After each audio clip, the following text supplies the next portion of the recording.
The night was eerily still, with the moon hanging low, casting a faint, silvery glow over the empty, winding road. David Carter gripped the wheel as he navigated through the desolate countryside. His mind was weighed down by the relentless demands of the day. Deadlines loomed like storm clouds, and his boss's cutting words still echoed in his ears. This late-night drive was supposed to be a respite, a chance to shake off the burdens of work, but the tension clung to him, suffocating and relentless. The headlights of his car sliced through the thick darkness, illuminating the path ahead. Absent-mindedly, David fiddled with the radio, hoping to find a station that wouldn't bombard him with the same tired tunes. Just as he settled on static, something caught his eye, a fleeting, strange shape at the edge of the road. There, partially obscured by a shallow ditch, lay a bulky black garbage bag. It was a jarring sight, especially in such an isolated area, miles from the nearest home or town. His grip on the wheel tightened as he instinctively slowed the car. Squinting through the windshield, he noticed the bag shift, just slightly, almost imperceptibly. Was it the wind? His rational mind clung to the thought, but a flicker of doubt lingered. Curiosity and unease warred within him, but in the end, curiosity won. David pulled the car to the side, turned on the hazard lights, and stepped out. The cool night air greeted him with a sharp chill, briefly clearing his mind. He cautiously approached the bag, his footsteps crunching softly on the gravel. As he drew nearer, the faint movements within the bag became unmistakable. Something was alive in there. His pulse quickened, each beat thudding loudly in his chest. "What on earth?" he whispered, crouching beside the bag. His fingers hovered over the knotted plastic, hesitation freezing him momentarily. A deep, unsettling dread crept up his spine. Was it a stray animal, or something far more sinister? Summoning his courage, David took a deep breath and grasped the bag's edges. With deliberate care, he began to peel it open. The smell hit him first. A noxious wave of rot and abandonment forced him to recoil, his stomach lurching. He gagged, hastily pulling his shirt over his nose, but no makeshift barrier could shield him from the foul odor. But the horror didn't end there. Inside, framed by the ragged opening of the bag, were a pair of haunted eyes, sunken, wide with fear, and glistening in the dim moonlight. A dog. Its frail, skeletal frame shivered violently, matted fur clinging to a body that seemed to barely cling to life. David's breath caught in his throat as a wave of shock and sorrow crashed over him. This creature had been discarded like waste, left to die alone in the dark. It was a dog, a frail, skeletal shadow of what once might have been a proud, lively creature. Its body quivered in the filth, barely clinging to life. The sight was so jarring, so heartbreakingly unexpected, that David gasped aloud, the sound more a startled cry than a scream. The dog let out a soft, broken whimper, its fragile body folding inward as if bracing for another blow. Its matted fur clung stubbornly to protruding ribs, patches missing entirely to reveal raw, inflamed skin. Who could be so cruel? Who would reduce a living soul to this pitiful state and abandon it as if it were nothing more than garbage? David's initial shock gave way to a searing, righteous fury. His hands curled into tight fists as he scanned the lonely stretch of road, as if expecting the monster responsible to be lurking nearby. But there was no one, just the silent, indifferent night. His anger burned hot, an unrelenting blaze in his chest, but the urgency of the moment snapped him back to focus. This poor creature needed help now. Hey, it's okay," David murmured, his voice trembling under the weight of both rage and heartbreak. Slowly, he reached out, his hand hovering cautiously over the dog's head. The animal flinched, its body stiffening in fear, but then, as if recognizing that David meant no harm, it relaxed. Its desperate, frightened eyes softened, and it let out another weak, pitiful sound. "You're safe now," David whispered, his voice thick with emotion. "I've got you." Without another moment's hesitation, he gently lifted the dog from the bag. It was alarmingly light, as if he were holding a bundle of brittle sticks. The dog's frailty was heartbreaking. Every bone in its tiny body seemed to jut out sharply, a testament to the prolonged suffering it had endured. The dog let out a faint, sorrowful whine, and David felt his heart crack a little more. How long had it been in there? How many days or weeks had it suffered, abandoned and alone? "You'll be okay," he promised softly, his voice barely above a whisper. "I swear you're going to be okay." Cradling the trembling creature in his arms, David carried it gently back to his car, his mind already racing with what needed to be done. Once home, he moved quickly but carefully, laying the dog tenderly on the couch before rushing to fetch water and some food. The dog was so weak, its eyes barely open, its chest rising and falling in shallow, uneven breaths. David placed the water bowl in front of it, his heart in his throat. For a moment, nothing happened. Then, as if stirred by some primal instinct, the dog's tongue flicked out, lapping desperately at the water. Relief washed over David, but he knew this was just the beginning. In the days that followed, David devoted himself entirely to the dog's recovery. He took it to the vet the very next morning, and even the seasoned professional was visibly shaken by the dog's condition. Malnourished, severely dehydrated, and riddled with infected wounds, the vet's report was grim, but not without hope. David decided to name the dog Midnight, inspired by its dark, ragged coat that hinted at a former beauty. Midnight, despite everything, proved to be a survivor. Despite his fragile beginnings, the dog began to heal, both in body and spirit. Slowly but surely, patches of once missing fur returned, soft and sleek. His eyes, once dull and lifeless, sparkled with renewed vitality. And then, one day, a small yet momentous gesture, a tentative wag of his tail, signaled the beginning of a new chapter.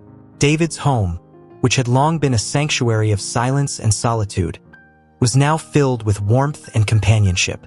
Midnight's presence breathed life into every corner, transforming the once quiet space into a haven of shared comfort. As the weeks passed, their bond deepened. Midnight became David's shadow, following him with unwavering loyalty, as though he understood the profound kindness that had saved him. But amid this newfound joy, there was an undercurrent of unease. Midnight had a peculiar habit, one that David couldn't ignore. Late at night, when the world was cloaked in stillness, he would wake to find Midnight standing by the window, his gaze fixed on the darkness outside. At first, David dismissed it as a harmless quirk, perhaps a leftover instinct from Midnight's troubled past. But the behavior persisted, growing more frequent and unnerving. Midnight would stand motionless for hours, his eyes unwavering, locked on something unseen. Then, one evening, everything changed. The night was crisp, the air carrying a gentle chill as David and Midnight set out on their usual walk. It had become a cherished routine, a quiet ritual of recovery and connection. But this night was different. Midnight was on edge, his body taut, his movements sharp and deliberate. His nose twitched, catching a scent that seemed to electrify him. Without warning, Midnight yanked on the leash, his sudden force nearly pulling David off balance. "Whoa, easy there, Midnight," David said, trying to steady the dog. But Midnight was unrelenting, his focus laser-sharp as he pulled them toward a dark, narrow alley. David hesitated, a knot of apprehension forming in his stomach. Midnight's body was rigid, his ears alert, and a low growl rumbled from deep within his chest. A sound David had never heard from him before. It was primal, protective, and deeply unsettling. "What is it, buddy?"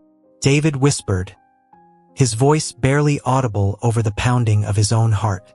As they reached the mouth of the alley, Midnight's growl intensified, his hackles raised. David's pulse quickened, a chill racing down his spine. And then he saw it. A figure, hunched and motionless, lingered near a heap of trash bags. At first, David's mind grasped for a rational explanation. A homeless man, perhaps, seeking shelter. But as the figure rose, the dim light revealed something far more disturbing. The man's face was gaunt, his eyes wild with an unsettling intensity. His clothes hung from his frame in filthy, tattered shreds. But it wasn't just his appearance that unnerved David. It was the look in his eyes. There was something dark and familiar in them, a twisted recognition that made the hair on the back of David's neck stand on end. "Who's there?" David called out, forcing more strength into his voice than he felt. The figure remained silent, but his response came in the form of a slow, deliberate smile. A grin so twisted and cruel that it sent a wave of ice down David's spine.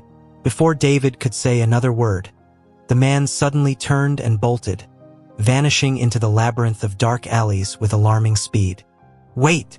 David shouted, but it was too late. Midnight lunged forward, barking fiercely, his entire body vibrating with uncontained fury. David barely managed to hold him back, his heart pounding in his chest.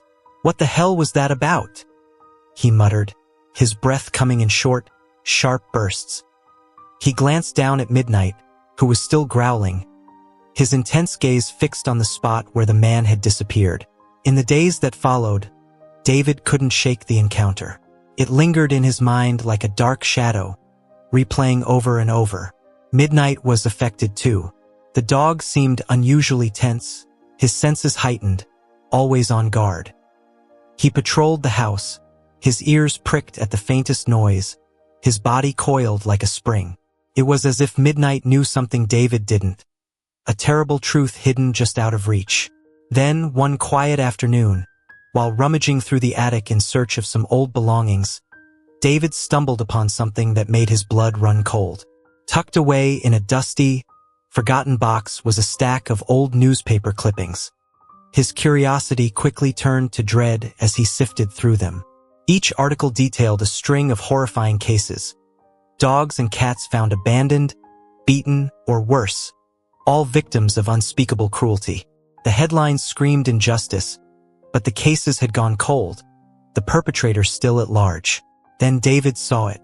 One particular article caught his eye, its faded photograph and haunting title drawing his full attention. The piece described a man who had been the prime suspect in an underground animal cruelty ring. He had been arrested but later vanished without a trace after being released on bail.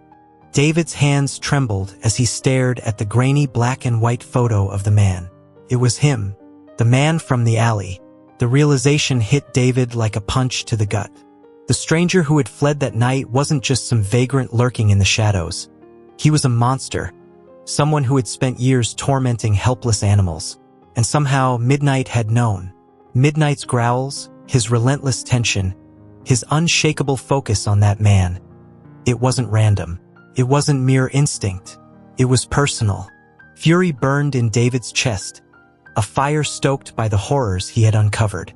He clenched his fists, his resolve hardening with each passing second. He couldn't let this man roam free, leaving more pain and devastation in his wake. With Midnight by his side, they would track him down. They would put an end to his cruelty. Justice wasn't just a distant hope. It was now a mission. But as David prepared himself for the battle ahead, a gnawing unease settled deep within him. This wasn't over. It felt like the beginning of something much darker. That night, sleep eluded him. His mind was a storm, the events of the alley looping endlessly as he lay staring at the ceiling.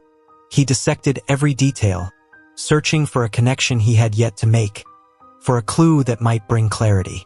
Midnight, usually a source of calm, was unusually restless. The dog paced the room, his movements deliberate and tense. His ears flicked toward the door at intervals, his sharp eyes scanning the shadows as though he expected someone, or something, to appear. David turned his gaze toward the pile of old newspaper clippings strewn across the floor. The faded headlines and blurred images seemed to scream at him, a grim testament to the horrors Vincent Moretti had unleashed. This man, the same man who had discarded Midnight as if he were trash, was still out there, lurking in the shadows. How many other animals had suffered under his hands? How many were still suffering? David sat up suddenly, a sense of purpose surging through him. He couldn't sit idly by, consumed by fear and helplessness. Midnight had been thrown away, left to die, yet he had fought his way back. Now it was David's turn to fight for Midnight, and for all the voiceless creatures who had endured the same fate. The next morning, David dove headfirst into his search for answers. He combed through every article, every record, piecing together a profile of the man who had haunted his thoughts. His name was Vincent Moretti, a petty criminal with a long, sordid history of animal abuse. His crimes had once been front-page news, a spectacle that had shocked and outraged the community. But after his release on bail, Vincent had vanished, slipping through the cracks like a ghost. For months, there had been no trace of him until now. David felt the pieces falling into place. Vincent was back. Everything suddenly made sense. Vincent Moretti was back in town, lurking in the shadows, continuing his cruel reign of terror. The thought made David's stomach twist with revulsion. His mind buzzed with anger, his hands trembling as he tried to calm the storm within. He could have gone straight to the authorities, reported what he saw, but something stopped him. This wasn't just about justice, it was personal. David had found Midnight, nursed him back to health, and given him a second chance at life. He couldn't shake the feeling that fate had brought them together for a reason. Vincent had stolen so much already. David wasn't going to let him get away with it again. He knew Vincent wasn't the kind of man easily caught. A mere sighting, no matter how unsettling, wouldn't be enough for the police to act decisively. But David had seen his face, his hollow, menacing eyes, and he could still hear that twisted chuckle echoing in his mind. This wasn't just a man who harmed animals. This was someone who thrived on inflicting pain, someone who was a danger to anything and anyone in his path. David shuddered, knowing deep down that Vincent wouldn't stop until he was forced to, and if left unchecked, the horrors would only escalate. That afternoon, determined to gather more evidence, David retraced his steps. Midnight walked beside him, his posture unusually tense, his nose twitching as if trying to catch a scent from the ether. Every few steps, his head jerked to the side, scanning their surroundings with a sharp vigilance. When they reached the alley where Vincent had vanished days before, Midnight froze. His body went rigid, and a low, guttural growl rumbled from his chest. His muscles coiled like a spring as he pulled against the leash, his focus locked on the shadows ahead. "I know, buddy. I feel it too," David murmured, his eyes darting around the dim alley. Every nerve in his body was on edge, his instincts screaming that they weren't alone. The air felt heavier here, oppressive, as if the darkness itself carried the weight of Vincent's malevolence. David strained his ears, listening for any sound that might betray movement, but the alley remained silent. Midnight's growl deepened, his warning clear. The hunt wasn't over yet. The alley was eerily silent, yet the stillness carried a weight that made David's skin crawl. The scattered trash bags remained untouched, their contents concealed in the shadows. But something was wrong, he could feel it in his gut. Step by cautious step, he and Midnight moved deeper into the narrow passage, their senses attuned to every sound, every flicker of movement. The graffiti-smeared walls loomed over them, the ground littered with shattered glass and rusted debris. At the far end, a decaying chain-link fence swayed slightly in the breeze. Then, just as David was about to turn back, his eyes caught a glimpse of something unusual. A small, battered notebook peeked out from beneath a pile of crumpled newspapers, its edges worn and grimy. David bent down, his hands trembling slightly as he retrieved it. The cover was tattered, and the pages inside were aged, some crinkled and torn, others stained with unidentifiable marks. As he flipped through the book, his heart began to pound harder with each turn of the page. This wasn't an ordinary notebook. It was Vincent's. Inside were cryptic notes and chilling symbols, interspersed with hastily scribbled dates and what appeared to be locations. But the most horrifying part was the drawings. Page after page, grotesque sketches of animals stared back at him. Dogs, cats, even birds, each depicted in twisted, agonizing positions. Some drawings were labeled with names beneath them, as if cataloging each victim. Others bore a single, haunting word: discarded. David's hands tightened around the notebook, his breathing shallow as a surge of anger and nausea swept over him. This was more than just evidence. It was a window into Vincent's deranged mind, a testament to his monstrous obsession.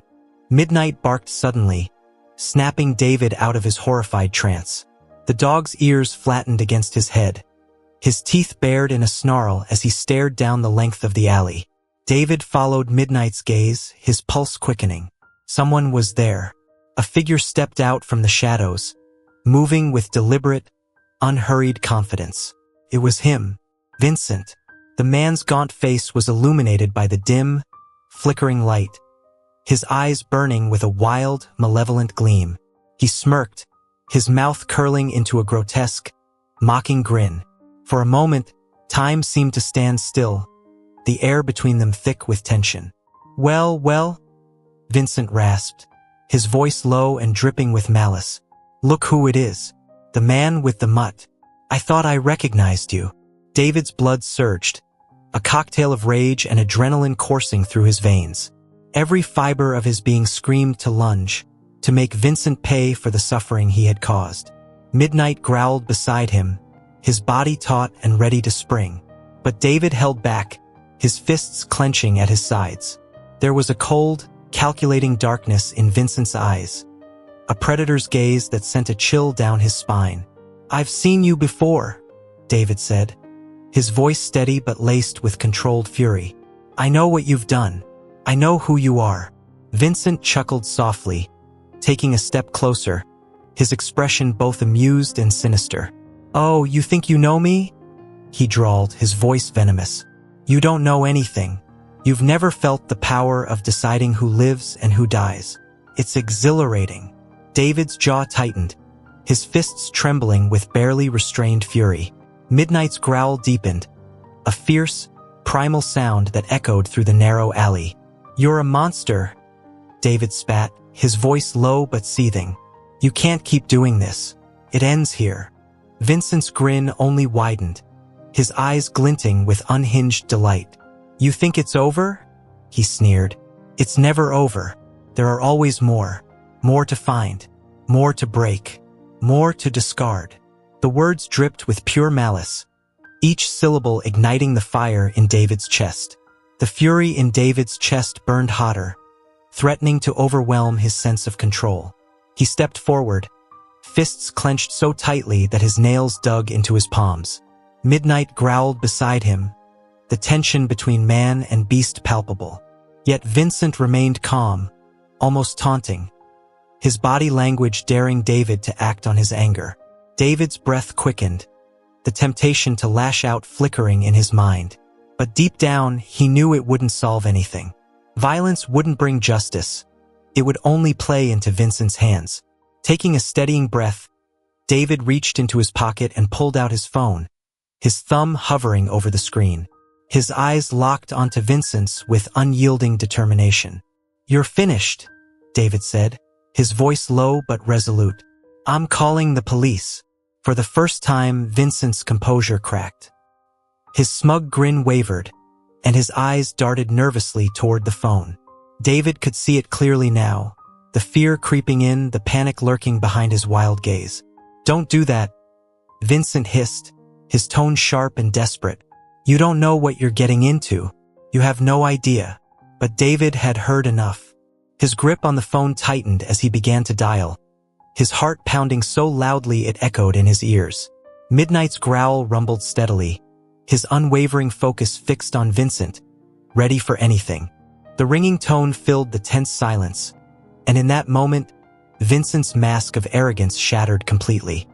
His hands trembled as he backed away, his facade of control crumbling. You'll regret this, Vincent snarled, his voice now venomous and unsteady. You'll regret crossing me. David's expression didn't falter. His gaze bore into Vincent with unrelenting resolve.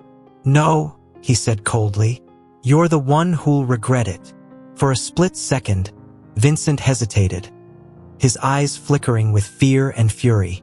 Then, without another word, he spun around and fled, disappearing into the labyrinth of alleys. His footsteps echoed briefly before fading into the night. David didn't chase him. There was no need. He had the evidence, the notebook, the articles, and the undeniable proof of Midnight's suffering. Justice would find Vincent Moretti. It was only a matter of time. The police arrived quickly, their flashing lights illuminating the quiet street. David handed over the tattered notebook, his voice steady as he recounted everything he knew. The officers listened intently, their faces grim as they flipped through the pages. The chilling sketches and cryptic notes left no doubt. Vincent Moretti was dangerous. The contents of the notebook spurred the police into immediate action.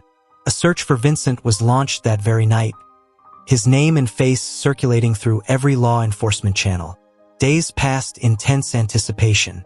David tried to stay busy, but the waiting gnawed at him. He had done all he could, yet uncertainty lingered. Through it all, Midnight never left his side. The dog's quiet strength was a grounding force, a reminder of why David had fought so hard. Midnight had endured unthinkable cruelty, yet here he was, loyal, resilient, and filled with a gentle courage that inspired David to keep going. Then, one morning, the call came. The police had found Vincent hiding in an abandoned warehouse on the outskirts of town. He had been arrested without incident, and with the mountain of evidence David had provided, his fate was sealed. Vincent would face justice at last, and the dark chapter he had written would finally close. A wave of relief washed over David, so profound that he felt the weight of months of fear and anger lift from his shoulders. He sank to his knees beside Midnight, running his hand gently over the dog's head. "We did it, buddy," he whispered, his voice thick with emotion. "It's over." Midnight looked up at him with those deep, knowing eyes, his tail wagging softly. In that moment, David realized that their journey had been about more than justice. It was about healing, about finding solace in each other. Midnight hadn't just survived. He had thrived. And in doing so, he had given David a purpose, a reason to believe in the power of redemption. As the sun dipped below the horizon, bathing the neighborhood in a warm golden glow, David and Midnight took their usual walk. Side by side, they moved in perfect harmony, their bond unbreakable. The shadows that once haunted their lives had finally lifted, replaced by a profound sense of peace. Midnight had been discarded, treated as though his life had no value. But he was far from broken. He had found love, safety, and a home where he was cherished. And David? He had found a companion who taught him that even in the darkest moments, there is something worth fighting for. As they walked into the fading light, David felt a quiet certainty settle over him. Whatever challenges lay ahead, they would face them together. Because sometimes the most extraordinary victories come from the simplest acts of compassion. And in saving Midnight, David had uncovered a part of himself that had long been buried beneath the weight of loneliness and doubt, a part that was now filled with hope. As the weeks passed, Midnight blossomed into a new version of himself, shedding the fear and fragility that once defined him. His confidence grew with each day. He delighted in life's simple pleasures, bounding after sticks with unrestrained joy, sprinting through fields of grass, and curling up beside David during quiet evenings as they watched movies. Their lives became beautifully intertwined, filling the voids they didn't realize had been so deep. But the echoes of their shared past remained, urging David toward a greater purpose. Midnight's resilience inspired him to do more, to ensure that no other animal would endure what Midnight had. Determined, David began volunteering at the local animal shelter. Drawing from his experience, he worked tirelessly to help abused and abandoned animals find loving homes. He and Midnight became a team, sharing their story at events and raising awareness about the horrors of animal cruelty. Midnight, now a symbol of hope, captured the hearts of everyone he met. His story was proof of the transformative power of compassion and second chances. Months later, David stood before a crowd at a community gathering, Midnight sitting proudly by his side. David's voice was steady but filled with emotion as he addressed the audience. "I found this dog at his lowest, neglected, discarded, left to die," he began, his gaze sweeping across the attentive faces. "But Midnight showed me what true strength looks like. He taught me about loyalty, resilience, and the profound power of love. No living being deserves to be thrown away." We all deserve a second chance." The crowd erupted into applause, their admiration palpable. David glanced down at Midnight, whose tail wagged with fervent excitement, his eyes sparkling under the setting sun. In that moment, David understood their story was no longer just about survival. It was about redemption, a testament to the unbreakable bond between humans and animals. As the sun dipped below the horizon, casting a warm, golden hue over the park, David felt a profound sense of closure. Vincent Moretti was behind bars, his reign of terror finally at an end. The fear and anger that once consumed David had been replaced by a steadfast sense of purpose. He had taken a stand against cruelty, creating a beacon of hope for animals in need. With Midnight by his side, David felt ready for whatever challenges lay ahead. Together, they had faced the darkness and emerged stronger, their connection deeper than ever before. As they walked home beneath a blanket of twinkling stars, David leaned down and whispered, "We're in this together, buddy. Always." And Midnight, his loyal companion, wagged his tail as if to say, "Always." And in the quiet stillness of the night, David and Midnight walked on, side by side, stepping into a future illuminated by love, hope, and infinite possibilities. This story reminds us of the incredible resilience found in both animals and humans. It teaches us that even in the darkest moments, compassion and determination can bring light. Midnight's journey from abandonment to a life filled with love shows that every living being deserves a second chance. It's a powerful call to action, to stand up against cruelty, to offer kindness where it's most needed, and to recognize the profound impact one small act of care can have. Together, we can create a world where no one, human or animal, is left behind. Let's choose empathy every single day. Thank you for watching. If you enjoyed this story, please subscribe to the channel and give this video a thumbs up. We bring you heartfelt new stories every day, so stay tuned. Don't forget to share your thoughts and theories in the comments section below. Take care, and we'll see you in the next video.